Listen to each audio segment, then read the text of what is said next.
Kugan CASSIUS for IFL TV, proudly sponsored by Everlast. We're in the Matchroom bubble. I'm delighted to be joined by Mr. David Coldwell to my left, Mr. Hopey Price to my right. Dave, do you know what I'm going to say? No more interviews, no digs about you being short. Banned. Well, I am on a tall chair, so, you know, and I'm still quite short. My legs are swinging, you know, quite comfortable with that. It's a weird thing, isn't it? Because obviously I'm tall, but it just doesn't leave you. Your height is always a thing. Oh, you're big, or oh, you're... I know, and you get to nearly 46 and people still point it out to you. Oh, you're short, aren't you? Yeah. Been short all my life. I didn't just wake up today short. Do you know the worst one? I get this a bit. You don't, because you're in great shape. They go, oh, you put some weight on, didn't you? Of all the people to know whether you've put weight on is the person that they're referring to. People just like to make comments on what they see. That's it. With me, it's I'm short and I'm bald. I guess the bald one quite a lot in the gym, don't you? Yeah, yeah. You're short, bald and sexy. Well, my missus thinks so anyway. I've got a few fans there on security. Come on. Come on. Just to let you know, they are men, not women. Listen, it doesn't matter. Compliment's a compliment, right? 100%. Absolutely. Right, well, we'll start with Hopey. Well, we haven't really. We've had 2 minutes of Dave, but... He's got better hair. Yeah, it's fantastic hair. Make sure you hold on to it. Will do, definitely. Okay, Hopey. That's what I said. Okay. Yeah, talk to me about... I don't know who you're fighting this weekend. Has it been confirmed? No, he's not fighting. I'm not fighting this week. Oh, so why did I think you was... Because he's here in the bubble. Well, this is a bit awkward, isn't it? This is a bit awkward, isn't it? What, you're not fighting? No, I'm just... I did do my research, but then I saw you and assumed that you were fighting. Assumed. Yes. Assumed.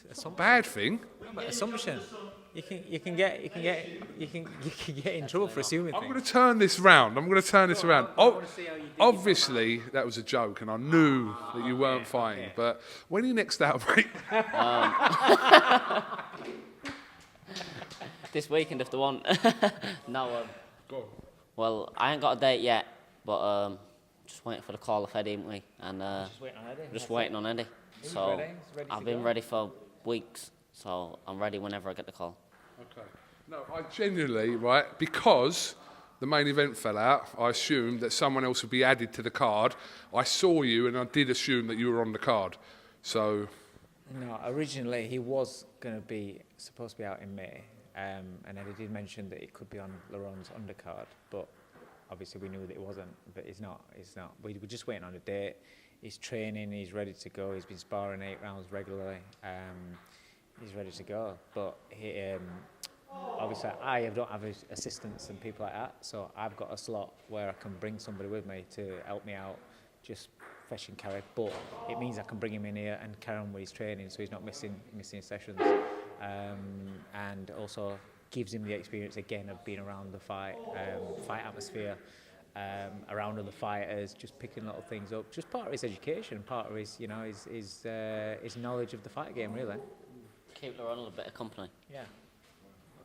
So are you saying that there's a possibility that if someone wasn't to either make weight or fail the test, that he was available around the weights to jump in? That's not the reason why he's here. But I did say when Terry Harper fell out, I did say to Ed, I did message Ed, and I did say to Ross at Matchroom that, listen, if you need an 8-round slot or even if it's the right opponent for a 10-rounder, he's fit and he's ready. He's been sparring 8 rounds regularly twice a week with Leon Woodstock. He's been sparring with Kid Gallard. He's ready to go. So, you know, he's not one of these kids that we need 8 weeks for 8 weeks camp for a 4-rounder. We'll do it. It's a training camp. We just stay in the gym all the time. So I wasn't completely off field with this. No, I was, but not completely off field. There was talk, or there could have been a possibility that he fought this week. Have you got your fight shorts with you? No. There you go. So you're completely off. Come on, I tried to bring myself around, so you need a little bit of help.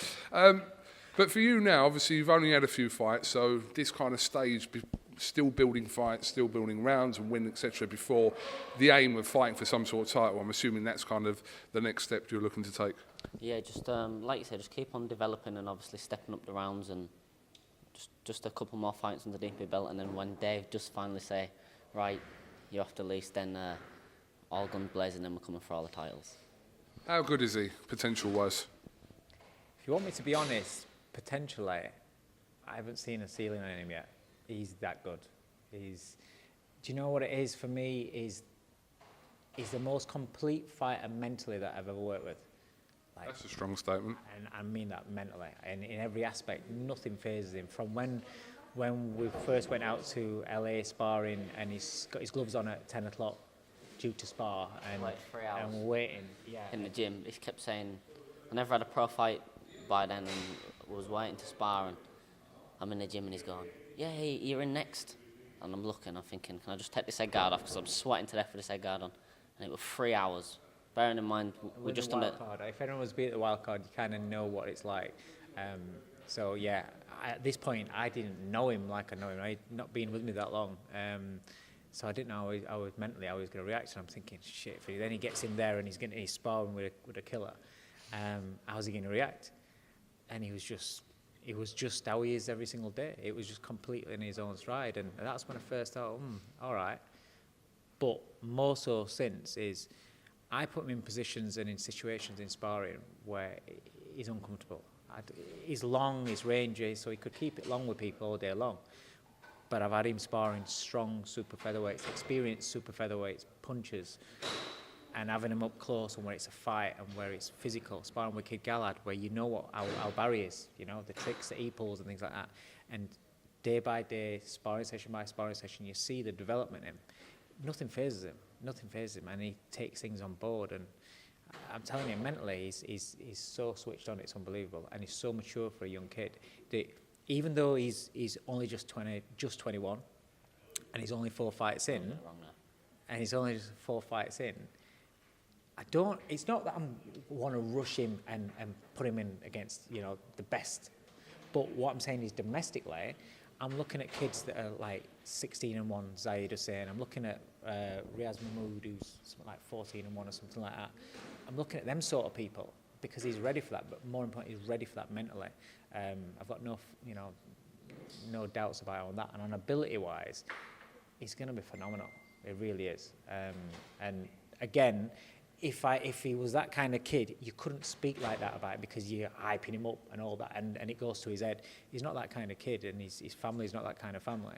So I can be Franklin, and I can talk to him for real and explain to him at this stage, like, don't put ceilings on yourself, because there are no ceilings. We're not just happy about, you know, win a British title, win a European title, fight for a world title. None of that. You know, he's got his own dreams and his own targets, and there's a long way to go, there's a lot of development to go, but in the way that he's developing and how he takes things on board and how he's up there, as well as physically, there's no ceiling. It's one hell of a recommendation there, and reference. If you ever get a job interview, just play this back. That's all you need to do. Just play back the last 2 minutes of this interview. Yeah, but if you have to go for a job interview, Then that means that I was, but then that means He that was I was wrong. wrong and I was talking bullshit, so I can't. No, I know. Okay, all right. Now we're looking way ahead of that. I just meaning, you know, hypothetically. Okay, so haven't got a fight date yet. It's definitely not this Saturday. And but as I said, early days for you. 4 fights in, so you just again repeating myself here, but just building rounds, building experience, and kind of pushing yourself in contention to fight for some sort of title whenever that is. Yeah, like I say, I'm still only young, but obviously I've got time on my side. But I think the way I'm improving and developing in the gym, I think it won't be a long way away. To be fair, I think just a couple more fights under my belts, and then I will be ready. How old are you? I'm 21. You have to think about 21. He's going to be one of these annoying people when he's like 35. He's going to look exactly the same, and people will think he's like. About 12. It ain't a bad thing, trust me, it ain't a bad thing. All right, well, thank you very much. I would just like to say, though, the guys that he sparred with, especially people, obviously Jordan day in, day out in the gym, but like Leon Woodstock, Kid Galahad, people like, I mean, he sparred with Lee Wood over the last year and things like that, but regular sparring partners like that, have brought him on so much. So I just want to say thanks a lot to them and the coaches for for the work they put in, because that is a huge part of his development. And while we're on here, we just need to tell Eddie as well. He keeps putting all these American prospects on these big shows, on the Alvarez Saunders shows, but really, I believe I'm the best prospect he has. So, Eddie, you need to start putting me on these big shows. Fury, Joshua, when it gets made, I'm ready.